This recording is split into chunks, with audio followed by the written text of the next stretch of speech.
Hello everyone welcome back to my channel. Maharashtra रे इथर हमर फर्स्ट टाइम दिवाली थिला। तो आमर आड़े जेनता गुटे दिन रो दिवाली इनो 5 दिन रो दिवाली है। आउ 5 दिन भितरे तांकर 5 दिन रो अलग अलग प्रकार रो पूजा थिसी। तो जेन दिन जेन पूजा थाए सेही सामान माने सब इटा मिलुथिला। आमे इवनिंग रे ई दिन इटा मार्केट गला बेल के कदली रो गछ आउ आखु गछ भर्ती हिकना थिला। आउ लक्ष्मी पूजन थिला तांकर नेक्स्ट डे। तो लक्ष्मी मूर्ति माने सब आड़े बिक्री होथिला।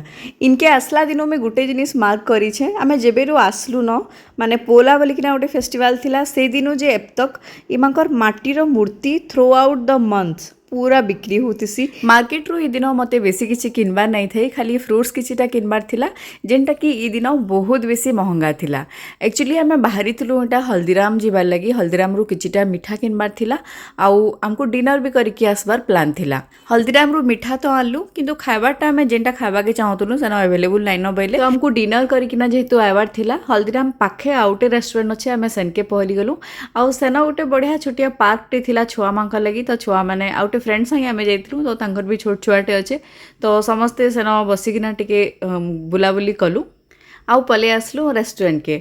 आउ रेस्टोरेंट रे हमको बहुत रेस्टोरेंट पहुँचला बेलके हमको भोक प्रबल लगी न।